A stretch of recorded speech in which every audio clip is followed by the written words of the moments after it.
like to, call to order the Board of Selectmen meeting for Monday, May 20th. All rise for the pledge of allegiance.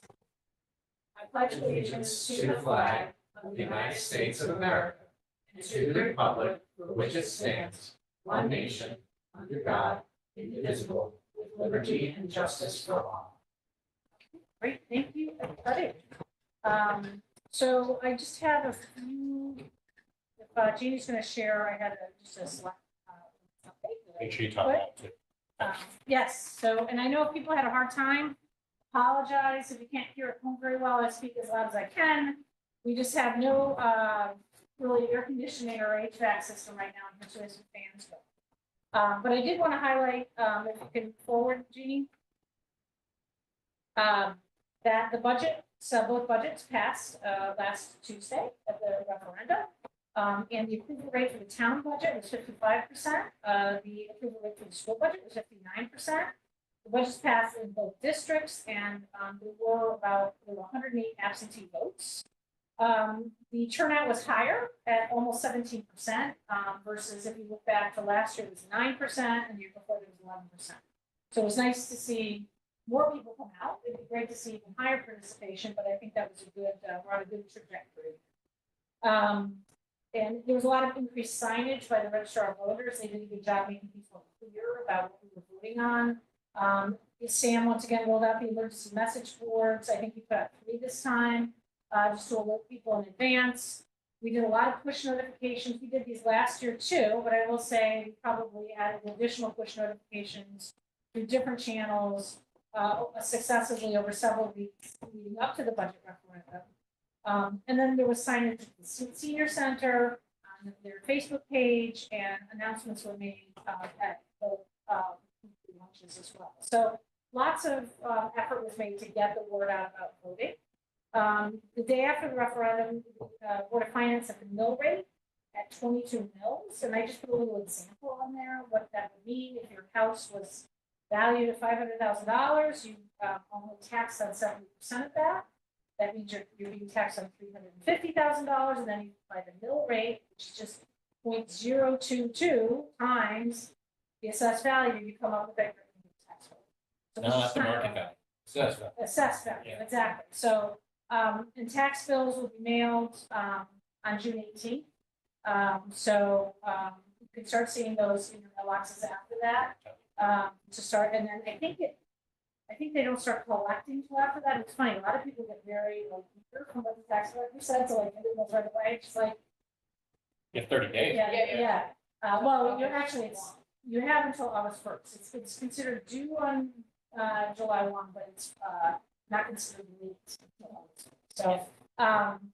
So anyways, so that's an update on that. So thank you for all the voters and for people coming out to support the budgets. Next slide. I know there's been a lot of discussion about Academy, and just wanted to let you know what's been happening.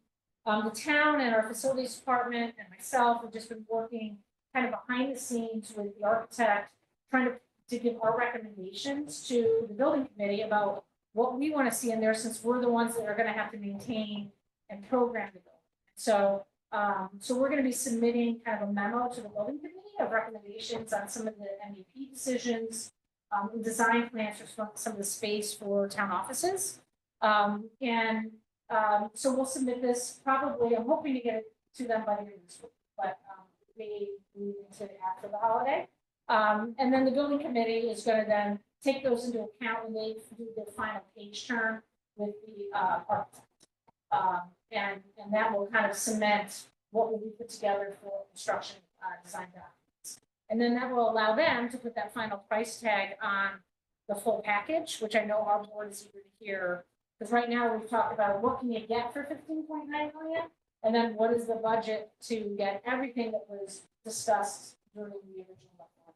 So that is where those two things should start meeting up together in June, is what I'm hoping. But we just needed to refine some of this. I know our facilities team really wanted to weigh in more heavily on the HVAC proposal that had been the original plan. And there's a couple other things. And so they've had really good productive conversations with the architect and with Colliers. And so I think they've opened their minds is what's going to really work the best. So they're going to be recommending to the board. So, so that's kind of why it's been more behind the scenes work, with staff, kind of working through some of these issues before things get finalized. Because once you kind of put it in your construction design plans, kind of locked in, so we want to make sure that we kind of find that we do. So that's kind of what's going on, with the CAP. And that's kind of my update. And then I have some other things for the so. Any other selectmen comments or liaison reports?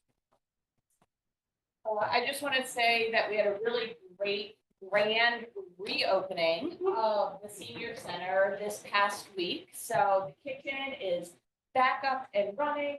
Chef Kevin put out a great spread last week, and he's ready to serve all of our guests back at the senior center.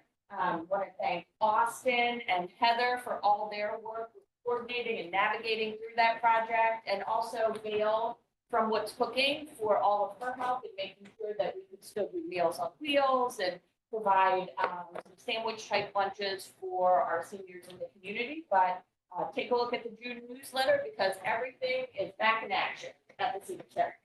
It was a really good event. It was, Yeah, yeah. it was Well very done. nice, They did a really nice job. nice event. And, Yeah. The changes were funded by ARPA funds that were allocated from the state. So all senior centers got a budget, so the good thing was the town, I think, had a little bit of funding in it that we had to match, but I don't think it was really, I think it was mostly funded by ARPA funds. Kitchen repairs and new flooring. So it looks great and it's been painted. Yeah, Yeah. looks really, really good. So all of- Word on the street is I've been signed up for the drumming, so we'll see what happens. I have one quick update. So we had our Madison Youth and Family meeting this past week, last Tuesday. And it was a focus on clinical services, which I know through the budgeting process has been sort of an interesting and hot topic. They were talking a lot about just the steady referrals going with clinical services, about 70% individual, 30% family or parents. 159K in revenue in 2024, so good revenue, but they do feel like they continue to need more staffing. The presentation was done by Angela Ahern, she's the director of clinical services, and Sydney Sutcliffe, who's one of the part-time contractual individuals on the team. So it was really well done. They did a great job, kind of talking us through all of it. We spent a little bit of time talking about the value proposition for clinical services, because I think, yes, it's filling a need in the community, but I think we need to be waving the banner a little bit more on what is the value proposition for what they're doing. What are they getting? It's accessible, it's affordable. There's not a lot available, things like that. So I think, we've got to get that out into the public maybe a little bit more, and frankly, in our hands as well, so that we understand the value. Well, maybe we have no problem. I think that'd be awesome. Was there a presentation in that? Yeah, a little bit. There was, some graphs and charts. There wasn't like, And I know you had Traditional wanted power. some more data, so maybe we have them come back and also answer some of the questions, that you raised about Right, I mean, especially. patient served the- and all that. Right, the value proposition is important, but yeah, who are we serving, how many? 159,000 over how many therapists? I think they said it was 8 bodies, 4 contractual and 4 interns. So that would be, And some of them are part-time, so they're not FTEs. but, well, I mean, is it one person 7,000 times, or is it? Right. And affordable is an interesting thing that they said, Yeah. because we have virtually universal healthcare in Connecticut. So by definition, it's the most affordable Yeah. for the people that are on Husky, because it's free to the individual. It did make an interesting point, though, to what you were saying, Bruce, about the number of insurances. So I guess in years past, they used to only take 1 or 2 types of insurance. Now they're up to 8. And this Sharon Clark, who works in the office, I guess she's sort of the expert in, they've got a digital platform and everything that they work on to be able to accept all the different insurance. So it's much more flexible now, which has been interesting. And a big change. A lot of the private sector therapists though don't take insurance. So, So I'm just saying, like, trying to find people that do take insurance. so I yeah. think where we've heard Scott talk a lot about is there's not a lot of therapists practicing under 18. And this is even, they even stressed under 10. Under 10 is a big. That's, so there's the practice, I think there's a dearth of practitioners there. You know, I mean, I have, my data set is one. And I know that the people that my wife interacts with, they all take insurance. What they're paneled on different brands of insurance, that varies from person to person. And there are certainly cash only out there, but anybody in need who is, you know, finds themselves uninsured, right? That Husky is the, quite frankly, we should all be so lucky to have Husky. It's probably the best insurance product out there. So. You have to qualify, you have to have a certain income level. Yeah, so that's, I mean, Qualify. that's, That's what I'm saying. yeah, That's kinda that's- it's a bit of a tangent, but it would be interesting to see how they are. How many of those Our- are Our looking our into, yeah. Husky versus. But Yeah. but at the end of the day, there's, Yeah. you know, there's a number of individuals that are being seen in a frequency of appointments. And then that all multiplies out to $150,000. Over eight therapists, that's not a very big number. Right. But it's actually, there is a level of subsidy, they have a sliding scale rate that they charge, so there is some subsidization. So that's somebody who, Yeah. so what's weird Yeah. about that is that's a cash basis. And somebody who needs a subsidy, I would think we would be directing into the Husky system and get them fully insured. I mean, I'm not, I think that's all good questions to ask them, because Yeah. that's getting. into the Exactly, we can't, nuances, yeah, right. with this, these aren't, you know, we're not gonna be having Right. a conversation. But I think it'd be good to have that conversation. Yeah, maybe yeah, we over can ask them. Summer where That'd be it's great. not crazy for them, you know.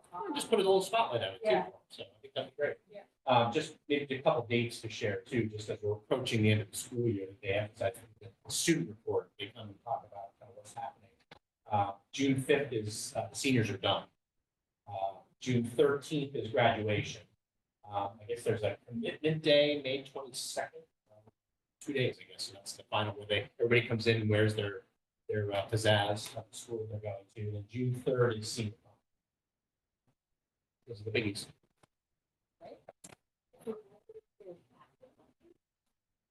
Graduation is, yeah, seniors are done. Oh, okay. Any other reports?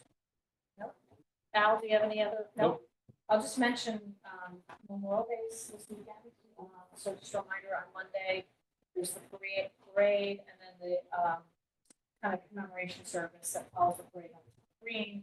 Details are on the website. It's reminded that we have those activities.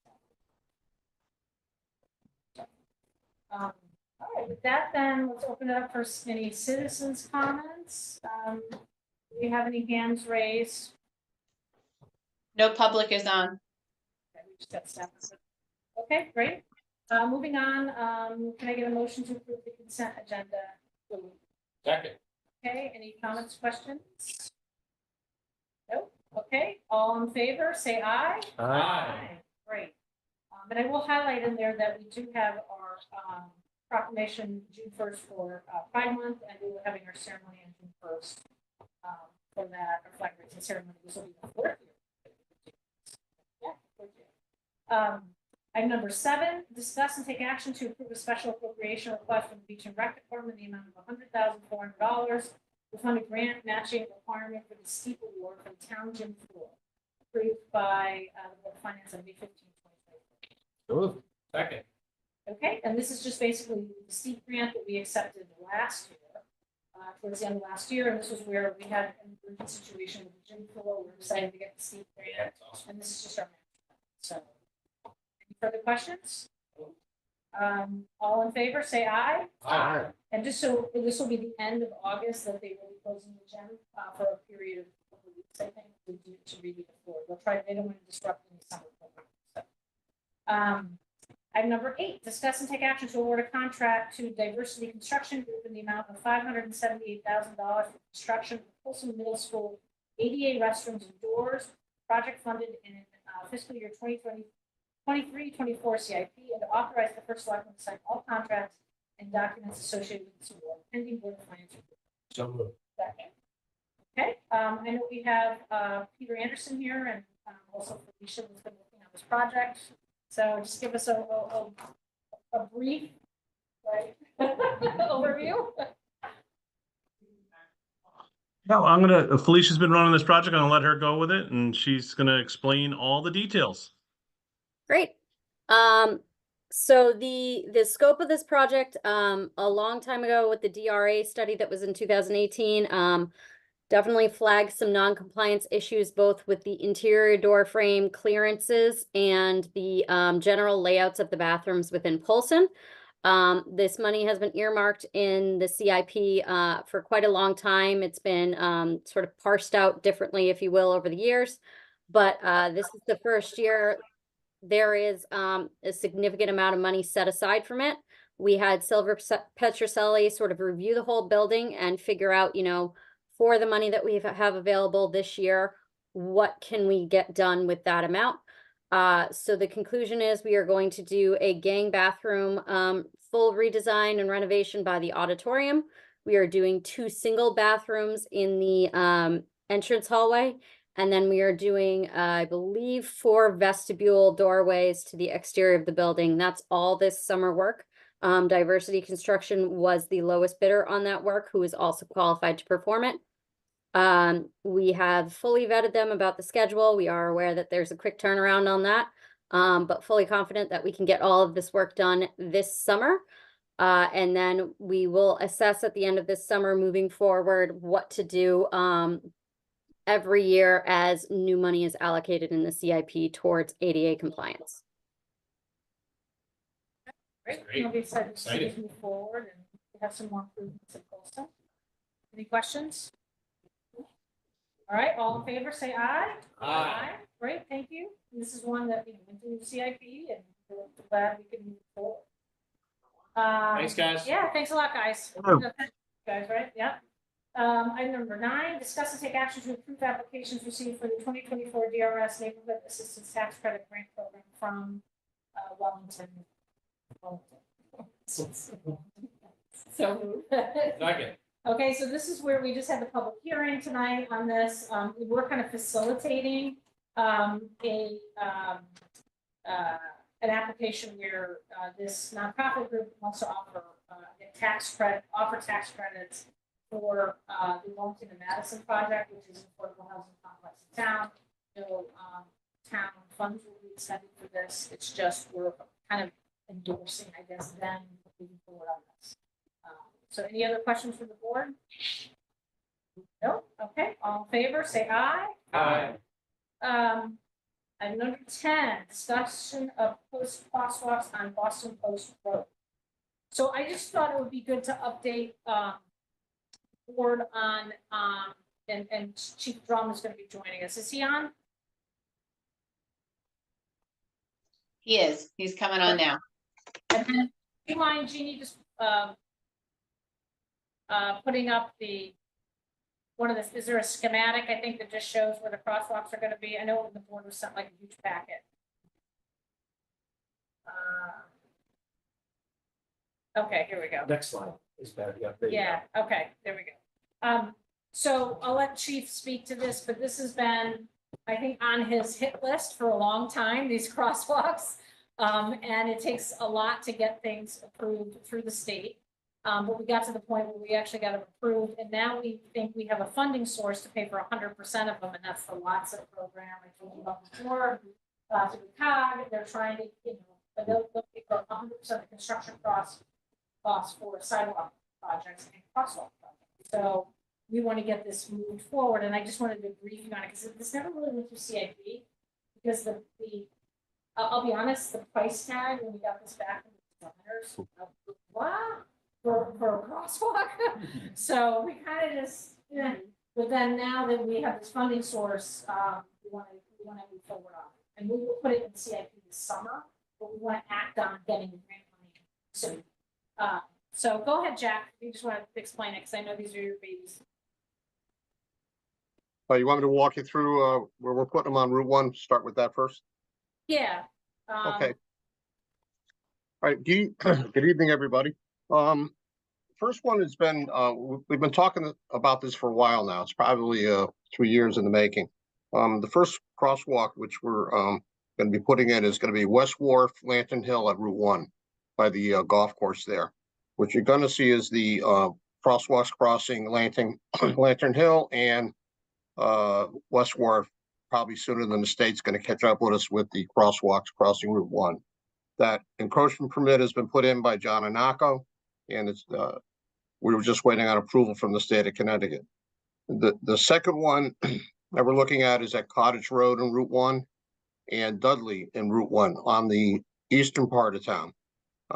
Again, we're going to put them on the town roads first with the strobes, and we're going to follow with the state approval on the encroachment ramps on Route 1 in that area. There's one additional that's going to be on Wall Street at mid-block, about the area where the new restaurant opened up. And a secondary one that we have the study on it. It's somewhat in the making. It's going to take a lot more discussion than what we have here tonight, but that's to reconsider a mid-block one downtown. Questions, comments, observations? A total of 5, Jack? Is that what I'm hearing? Can you speak up a little? Thank you. He was saying how many, and this 3 is what we're gonna turn into lots of, because we have design plans, but we're also looking at, have identified a while back, the mid-block downtown, which should be part of the downtown center project phase 3. And then what was the other one, Jack? Wall Street. Mid-block on basically up from where Wall Street is, probably mid-block on Wall Street. Mongo, like there. In that area there, because there's a lot more shops there now, and we've had requests from folks through my office, and then obviously for the police commission to consider for that mid-block there. I think it's appropriate. And that would be an easier one, because that would be on the town road. Yeah. But unfortunately. The cost analysis is limited on the town road, so we're really going to have with the expenses when we have them on the Route 1 because of the compliance with the ramps and the construction to put them in.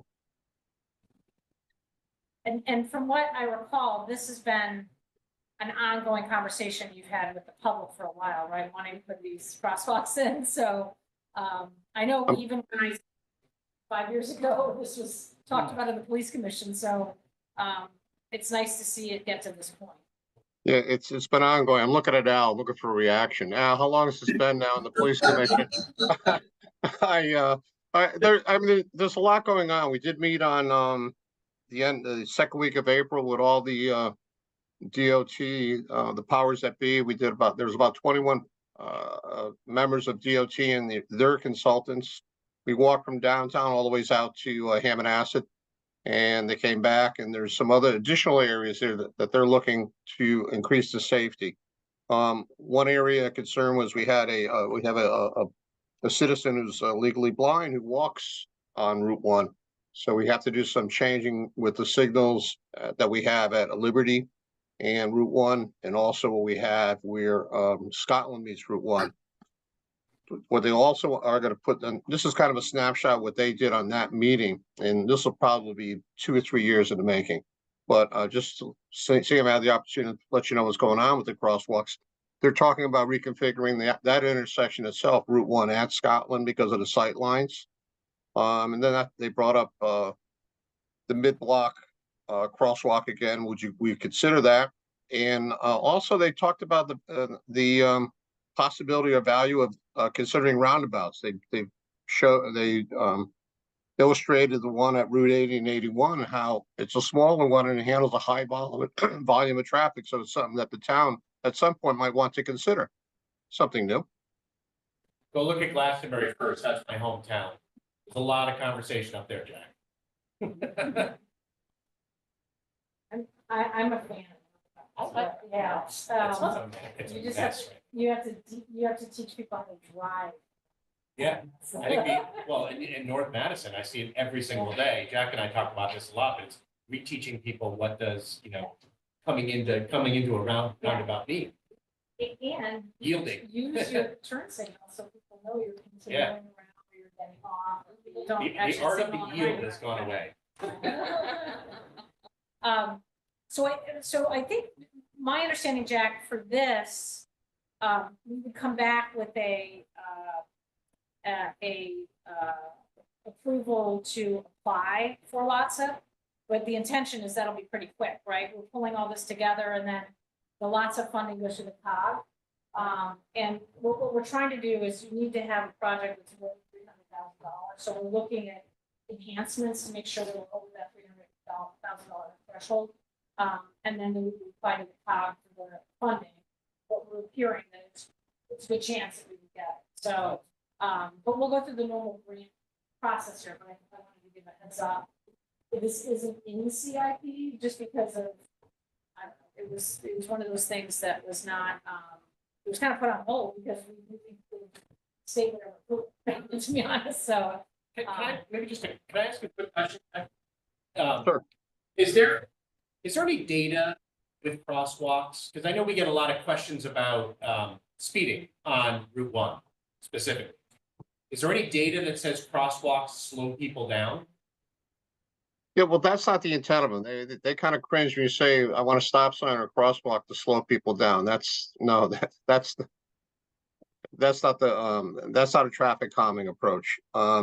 It's used with traffic calming to facilitates the safe passage of obviously pedestrians. Just talking to the study where they came into town in April, they're going to come back within, they say 3 months, with that I pray they come back in 3 months, but and they're going to ask us to participate in that. This is a mandate from federal DOT back to the states. I get the feeling there is some funding on their part, but there probably is participation on our part. You know, what they are looking to do though is widening Route 1 where they can and putting in bike pedestrian lanes. And they talked of the Greenway Trail. They're talking about putting in a four-way crosswalk at the bottom of the Hammonasset connector with calming devices on the connector itself, and of course, as you approach. The stuff that we handle as the LTA, Legal Traffic Authority, with the Police Commission. That's it costs money, but it's small dollars comparative to what we have to do on the major road. So, like, most of the equipment I have, I've purchased that over the last 2-3 years, and you've seen some with special appropriations. That's ready to go. So essentially, it's either our public work or a vendor putting it in. And the maintenance, we use local people when we have to do some maintenance that we can. If not, it gets sent back to the vendor. But I think what they were unaware of was a lot of the growth development in the housing on Route 1. So I illustrated that for them, and they said, well, they really have to do some planning with Cottage Grove, right by where it comes out by Windermere, that area there, also across from the park, but perhaps another crosswalk there, and a set of traffic devices, perhaps even stopping traffic at the intersection. So it's going to be, I'm interested to see the study. We spent most of the day. They had most of the people that make those decisions there. As I spoke to, some things are going to do quickly. Some of the signage has already gone up in regards to that gentleman who requested that we have audible at the crosswalks. What I could control what happens on town roads. On state roads, I need the permission of the state DOT, and that's what we've been waiting for with bated breath the last for a long period of time. Yeah, I think there's just been an overall shift in the last couple of years of mentality in the city. It's much more focused now on pedestrian and bicycle safety. Mm-hmm. So a lot of things that qualify for kind of safe funding qualify. So a lot of this is kind of new, and so this was kind of back burner, hoping it can happen maybe at one point. Now it's like, oh, we can actually get some funding for this to happen. So I think it's great.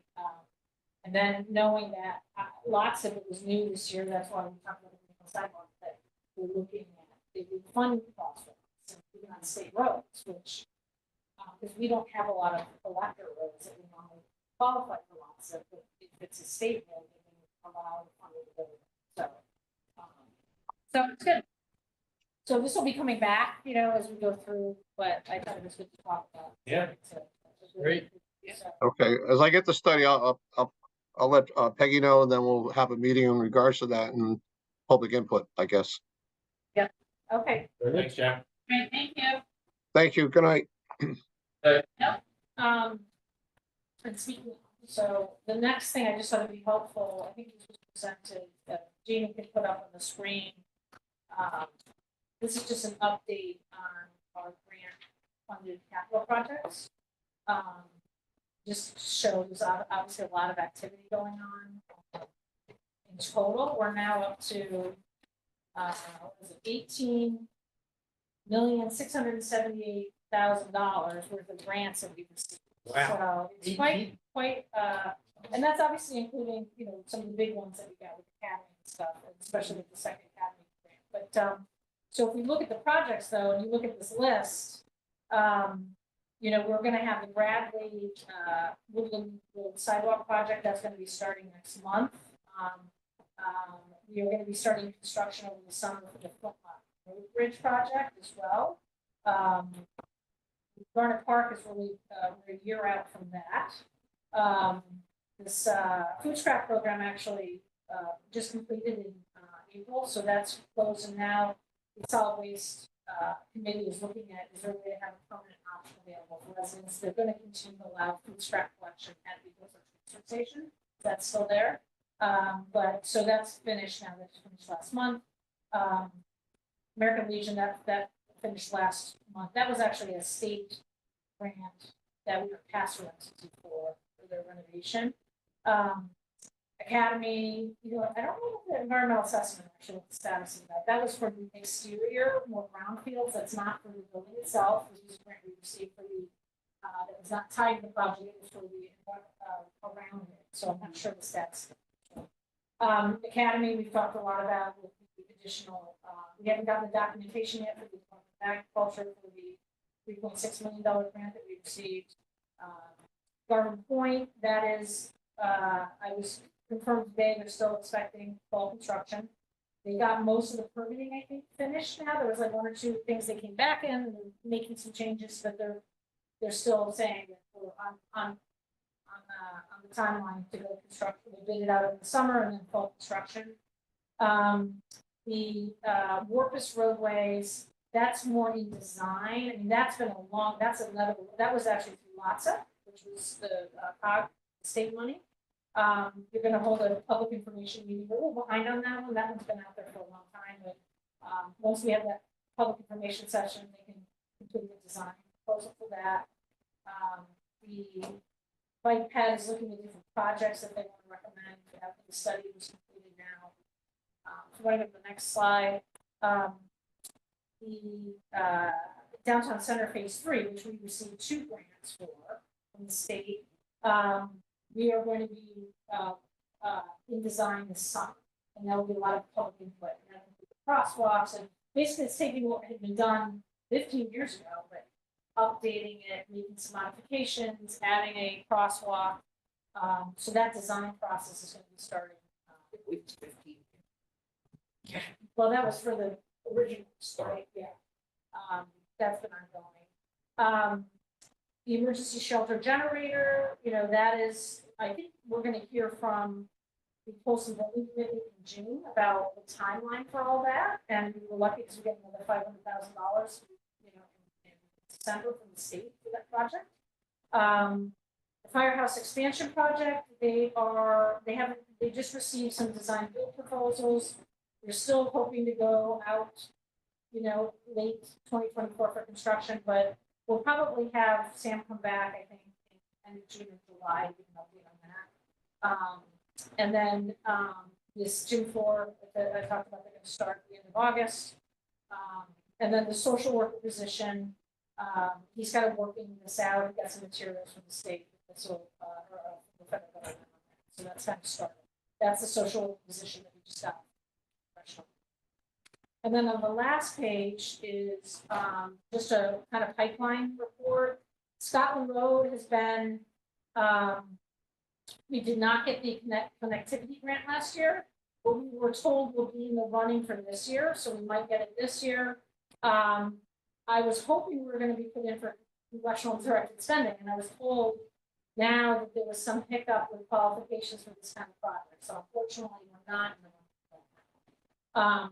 But we know that we can also apply for lots of funding. So multiple sources, we're kind of looking at South Road, trying to do that for a little grant funding. Because it's a pretty big ticketed, project. These are just the grant amounts, so it's not the full project size here. We also put in for an additional, bonding commission request for $800,000 for the firehouse project. And that will help, I think, with the budget there. So we'll hear if we get it. We'll see. That'll be over the summer. We talked about the Green Home on the Town Road. That is gonna be, I don't know what the budget's gonna be, and that's if we decide to move forward. That's the one we're having the public information session next week. But we were also gonna, all construction costs are covered by LOTSIP, so if we move forward with that, you know, all the construction will be handled by LOTSIP. Then we have the wastewater facilities plan, which our committee is working on. We will get reimbursed. That's a great reimbursement for, we front loaded the cost of the facilities plan, and we'll get half of it back. The crossroad walks we just talked about, we're estimating $350,000. If we go forward with LOTSIP, that will be paid for 100% by LOTSIP. And then Sam recently applied for emergency management performance grant for $25,000 for some of the equipment in the DOC project. So that'll save a little money in the DOC project.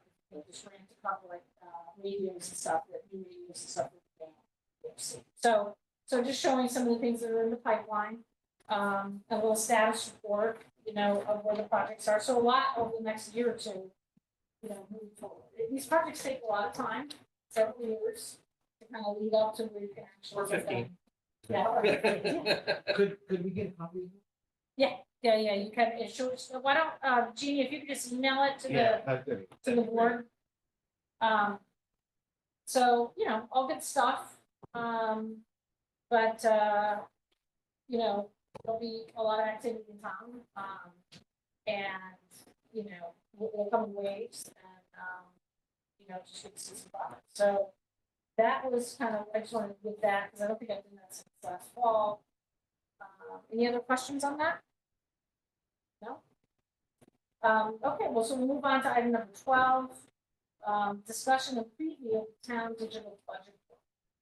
So this is that ClearGov, we purchased towards the end of last year. It takes a long time because it basically integrates and lays on top of Unix, which is our financial software. So it pulls all the data.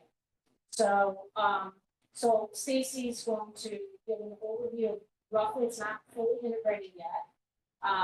But I'll give you a preview. We want to make sure everything's perfect before we like let it go to the public. But I thought it was on the agenda, you can kind of see what it looks like. I haven't even seen it, and I still got to write a whole welcome letter and all this stuff. So that's not on there yet. But I thought it would be a good chance for her to show it off, and she and staff would be looking for it. So.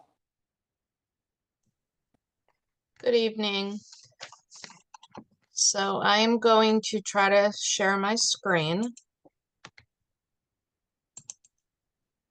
Can you all see that? Yeah. Okay. You didn't have to start with that. Thank you.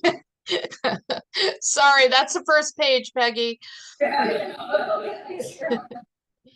going to shut off my video so you're not looking at the side of my face. And I'm going to first start off by saying thank you to Kristen. The two of us have really been trying to dive into this and make this something new and exciting, and to still try to stay with the same format that we've been used to. So that being said, it is a work in progress. We're still trying to fine tune everything, and whatever's done for this, you know, current budget that was just approved, we can only improve upon it in the future. So we're kind of trying to use the basics for now to get something up and running. Here's some feedback, but there are opportunities to improve it in the future. So I'm just going to kind of walk you through different tabs.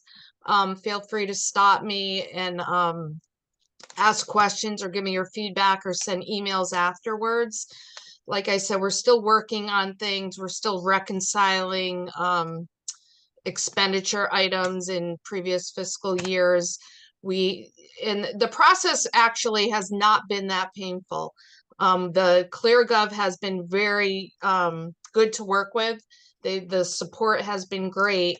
The problem that we're finding now is once we reach the point that we're at, we have to now put in a work order ticket and wait for them to upload things. So things kind of took a little bit of a slower pace now. So some of the things you're going to see are not really updated because we're waiting. For example, Kristen has a meeting, I believe, on Thursday with them to try to get more data uploaded. So it's not like we can just upload data and change numbers to make things work. We need to go through them in order to do that. But it's all, like I said, a work in progress. Kristen is also in my office with me, so she may chime in if I say something wrong, or she wants to just add something, because like I said, we've been tag teaming this, so it definitely is a team effort. So this is this will be a link, and we haven't decided where the link will be. I assume it will be under Board of Finance, the Finance Department, the main page under budget, but this is what you'll see when you go into the product, the digital budget book. Before I start walking through ours of what where we're at right now, I can tell you to go on the Town of Woodbridge or Mansfield. We've used them as examples. So if you want to see what a finalized product looked like, that may help you all. But I do think we're already, getting to where we want to be. So this, we're trying to, and Kristen worked today hard to try to get a picture up here to try to really impress you, but we couldn't get that in there yet. It also says 23-24. So we've been working for months now trying to get historical data in through 23-24. The final once we get this product or this budget book to a point where we like it, then we clone it and create 24-25. So the final product that you're going to see that should be up and running sometime in June is our plan. It will be for the 24-25 budget that was just approved. But this is like I said, a work in progress. So we started with 23-24 because we had all of the numbers. So this is the home page. And then you have these tabs up here, which breaks down into further tabs under each category. So the introduction, the transmittal letter, as Peggy said, this will be a letter from the first Selectwoman, pretty much describing that, how we came about and what this is all about. And, now our format has changed to this digital budget workshop or workbook. This is also an opportunity to discuss any challenges or issues or things that we had to deal with this year. As we all know, we had, a little bit of the grand list, for example. So this is an opportunity to address items that, we had to work with for the 24-25 budget year season. The next tab under introduction is the history of Madison. Here's a nice little picture we got in here. And again, we have to proof all of this, but we did put a little description about our town. This came from a mix of resources, our annual audited financial statements, as well as our official statements that we issue when we issue bonds. So we're gathering information from all over the place. But again, it needs to be proofread. What you're seeing right now is what we're working with. Once we are done, we have to literally hit a button to make it go live. So nobody can see it yet on our website. So this can all change before it actually goes live for the residents to see. The next tab under introduction, these are demographics. This was a huge thing that ClearGov offered. This is information that they actually accumulated for us. So this was a great page for us because we didn't have to add anything in here or proof any of the information on here. It's, population, households, just interesting economic analytics information. Next page. This we did create, so your names are in here. So we're listing all of the board members, organization chart. This came right out of our annual audited financial statements. It's a little hard to read, so we're going to try to improve upon that a little bit. intro to the general fund. We weren't really using that. The unique thing, well, not unique, but what Madison only has one budget. Other towns, a lot of municipalities in Connecticut have other funds that are budgeted, capital project funds that actually go, it's an actual approved budget. We only have one approved budget, the general fund. So this is a tab that we would not be using. So we still have to have a meeting with ClearGov to see if we can get, clean up these tabs that we're not going to be using. But for now it's there. Basis of budgeting, that was just really accounting gibberish. Financial policies, this we were going to kind of highlight some of our financial policies and maybe have a link to Board of Finance regulations and maybe Board of Selectmen policies. The budget process, we started just outlining our process and included our calendar in there. So this product is supposed to be all inclusive of everything that, goes into creating the budget, and then a glossary of just different accounting terms. The next tab at the top, which is the next big overview section, is the executive overview. The first tab is a strategic plan. So our plan was to just kind of give a little synopsis about our strategic plan and have a link to our strategic plan. So everything would be in this one document and you can open it up and look at it in further detail. We also, which we've been working on today, are looking to include our fund balance history. Fund balance is a hot topic. So we're creating a chart to show us where our unassigned fund balance is, showing our Board of Finance regulation, and just kind of like a show and tell, just because this is something that, the residents are very interested in. But again, we still have to review it. I don't love the red. We're having a problem picking colors ourselves. But I would think red is not a popular color when we're talking finance info, but we'll definitely work on that. Another item that we shared during the budget process is all our full-time employees. So our FTEs will be included in there. And then these other two, we're not looking at this point to use those tabs. So then going over, any questions so far? Okay, so going to these next. That's okay. Sorry, it's hard to hear you guys. Did somebody have a question? No, we're just saying, I think you can move a little more quickly. Yeah, I don't think we need to see every single. Yeah, I think it'd be Oh. good. So you're rushing me through. I got it. Okay. These next three tabs, town-wide, town departments, and education. Town-wide is pretty much giving us information on the general fund. It shows us revenue and expenditures. Prior years, we're looking at actual.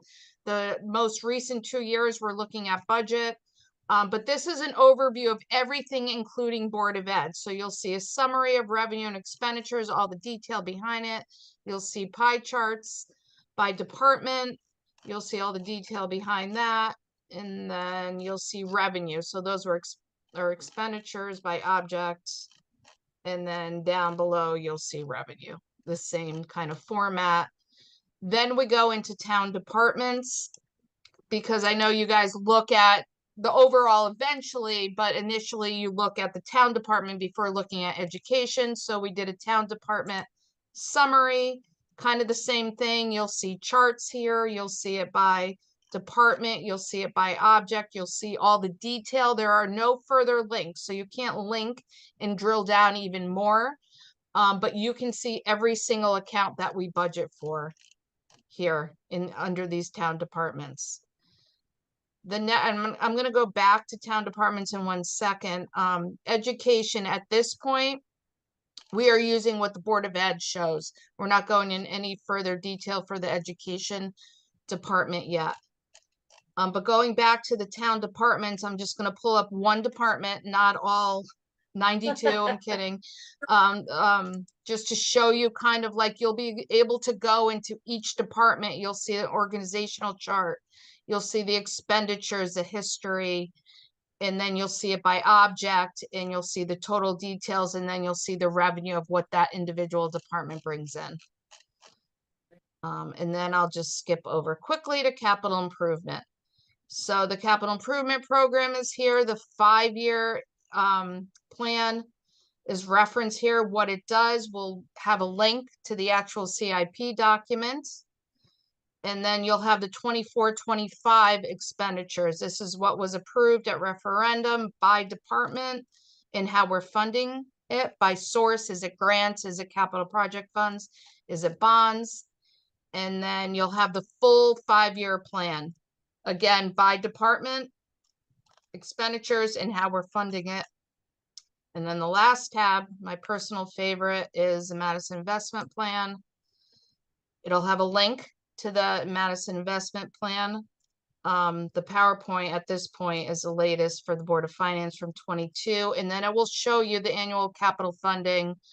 Again, I'm going into too much detail, but this will show you the total debt and capital project funding, and then this is your capital budget and your debt service budget. So I guess the long story short, we're trying to capture everything. We may not in the first round, but we're trying to include everything that you're all used to seeing during the budget process. And it is a work in progress. We can always improve, we can add, we could subtract, but we're trying to just give everybody, all the taxpayers, a complete picture. Any questions? Stacy, Yes. so obviously, the public at large will benefit tremendously from this type of presentation because it's literally all the information on demand. Does this system have the capability to have a draft budget in process that we can use sort of as we go through and change, add, subtract, push out, pull in, that maybe wouldn't necessarily be a public document, but would be a place where all the changes are that we could go to, but it's one document. What if it? A draft plan. Yeah, so our plan was to pretty much mirror the process that we have now. So right now we come up with our original document. So next year when we start the end of this year, when we upload the original requested or the first Selectwoman's requested, that will be there. Then the Board of Selectmen will do their thing, and then those updates we will have uploaded to ClearGov, and then that will be updated. So our plan was to update the document as we go through the process, just like we do now. So it is a little bit of a process for us. Like I said, we have to reach out to them. They have to update the data. So it's not like it's going to be, as changes are made, it's going to be updated. We're going to do it as we go through the process as we do now, if that makes sense. Like a tab for recommended for selectmen's budget. You click on that and then you would have all the data for that. Once we change it, Peggy, I don't think we're going to be able to go back. That's good. If that's your question, will I be able to see what your recommendation was once we get to the Board of Finance? Even though the Board of Selectmen's recommendation was in between, I don't know if we're going to be able to go back to the beginning. We'll be able to see it as we go through the steps. So it'll start with first Selectmen's or first Selectwoman's recommendation. Board of Selectmen now presents to the Board of Finance. That will be the new version on the website. Now the Board of Finance is done. That will be the new version to the website. I don't think we're going to be able to see the steps. Ace, that's something that I've heard from the public quite a bit, of just seeing the comparison from the different steps in the process. So what changed, you know, and being able to see what changed. So I don't know if that's possible, but I think it would be useful. Yeah, I mean, we can see, I mean, it really is a static document. It is what we give them. They upload it and they pretty much overwrite the numbers that were there before. We have no problem, and I think one of these tabs actually had the PowerPoints. I know Peggy, had a couple PowerPoints during the process. We can definitely include those so you can see, this was from this meeting, this was from this meeting. But I do think it overwrites the previous version once we give them the updated numbers. And this is meant as a presentation of, Yeah. you know what I mean? It's not really a, Work in progress. Yeah, work in progress. It's meant to make it easy for people to go and find information. But we can find a way through those slides or whatever to capture steps along the way, like what action items have been taken. I mean, the way we do it now, there's a column, right, that shows for finance or for selectmen action, for finance action. So how that gets integrated into this, we can talk more about it, but it's a fair question. Yeah, maybe it doesn't. That's a great point, and I think Kristen was trying to say that to me while I was talking. The munis reports show first selectman recommended, board of selectmen, board of finance. There are columns in there, so even if we have to upload a munis report to show how we got to the latest version, we could do that. And Stacy, you said currently the Board of Ed budget won't be depicted in the same way as our town budgets. Will they eventually be presented in the same way? I mean, at this point, we did, when we committed to ClearGov, we decided to commit for the town side only. I think that's a further discussion, later on. But at this point in time, we want to include where the Board of Ed ends. It's just, we're not going to start the process from when they start in September and submit to you all, to the town in February. You will see, what they end up submitting at the end of January. So I think we decided, I did speak to the superintendent about it, and we decided, and ClearGov said this is fine, start CIO town, then we can maybe add schools, so maybe we good to do that. But it's gonna cost more money, right? So, this is an annual subscription fee that we're committing to, so, but I think it's worth, if it works well, we might decide to, the superintendent would have to agree with that, we move forward with that. But I think it would be worthwhile, let's see how this goes, and like Stacey was saying, this is all evolved, we can fix the thing. Yeah. Stacey, is this a dynamic system, meaning like in work, we use a lot of Power BI, it sits on top of another system. If this is sitting on top of Munis, is it a dynamic system where you update one number and then something changes, or you can zoom in and isolate a particular value? It's just static. It's static. It's a static document. Yeah. I will say, there's another company that does that level, but it was way more expensive, so, wasn't that like crazy? Yeah. So It was that's exactly what I was gonna say. We did look at other systems. and all that stuff, but it just wasn't something you gotta. Yeah. I want to say it was at least double or triple of what this product was. And this one, I think, gives us more control of what we're putting out there. We know what's out there at every given point in time. Otherwise, every time something is changed, I think that's going to be a new full-time job for every person in my office answering those types of questions. So we thought this was a perfect compromise. And then just to back up about the Board of Ed, I'm not sure which town it was, but it's, we did see that the Board of Ed did not kind of give those details as well in other towns. So it was kind of like it was a town thing. However, this is where the Board of Ed was. So it seemed to be a common theme in a couple of the towns that we looked at, that the Board of Ed did not go full-fledged yet,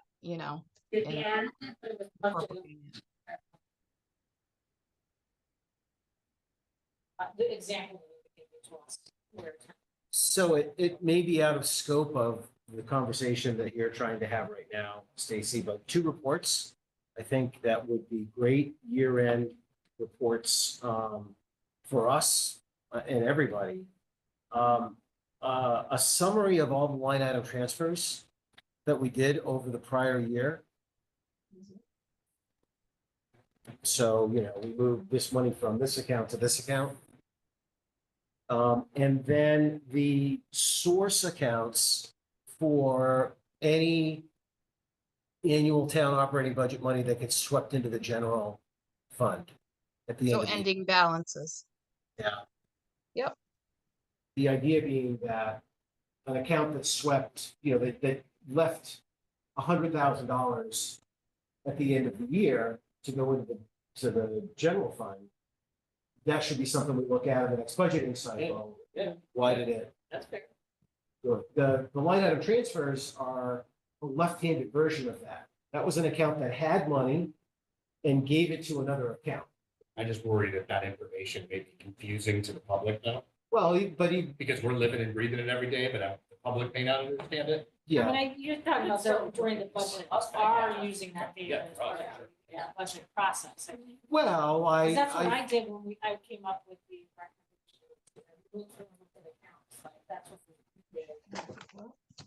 Yeah, I don't know that I would necessarily need to hide that from public, but certainly as a tool for us, Yeah. as we start budget discussions, it's a very good, I think it would be a good report. I don't we know. have that data. We have that data, Bruce. We can give you line item transfers for any given year.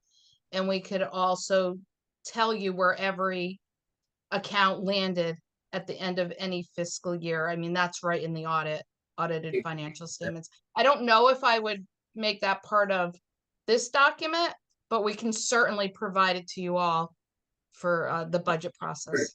It's maybe a little out of scope for this conversation. Stace, you mentioned at the beginning of your talk, you mentioned the link and where you might put it, maybe under Board of Finance. I guess just a comment, and I don't know if my fellow selectmen agree, but I think as high up on the town website as possible so that people see it, know where to find it versus it being buried. Probably deserves its own. Yeah. Like Town budget. Yeah. I agree. It already has it on the website. The website, one of the landing pages, Yeah. the budget's right there, is its own little button. Whenever we ask people to click into things, nobody's gonna find it. And my last very important question. Like, you can probably predict what I'm gonna ask. But I still have a binder? Still want to, okay, so I did, right before I went live, I said to Kristen, everybody can print this out, right? Yeah. So yes, there is a print button on here. We could print it out for you, Scott, absolutely. But even the public can print out a document. They could print out one page, they could print out charts, they could print out the entire digital budget book. So yes, it will be printer friendly. Nice. Great, no, I mean, I think we're excited to see it finalized, I'll get my letter done. And then maybe, I'm assuming like in a month's time, right, we'll have this ready to go, you think, by, My goal, I mean, looking through it again today for a final review, I would ask that by the end of the fiscal year, we should be up and ready to go. I literally, we want to update everything we can and then print it out and comb through everything, make sure everything reconciles. And again, like I said, if we have a change or a question, we have to go through a few day lag to get things changed. So I just ask for your patience. But our plan is definitely by July 1st. But moving forward, your goal would be to have this available in advance of public hearings and the big discussions we have leading up to the referendum. Absolutely. We want to have it ready. You know what? We start Peggy's letter goes out in November. We start our workshops in January, the middle of January, right? We want to walk through the process with the public on the website. It's just this initial how we want it to look, making sure the numbers all make sense and they look and they're providing all the information to everybody the way that we are thinking. But this is the first round. We just ask for your patience to get it the way we want, but going forward, absolutely, we want to walk through the process with the digital budget book and use that during our workshops. It's promising. Awesome. Thanks, guys. Thanks. Yeah, thank you. Welcome. That's exciting. I know we were talking about it. You're cleaning it off. Do it. We met with some vendors and, so I guess with that then, any, citizens' comments? We're here for item number 13. Raise your hand if you want to make, are there any? No hands are raised. Okay. I guess with that then, hearing no objection, this meeting is adjourned. Hello. Thank you. All Awesome. right.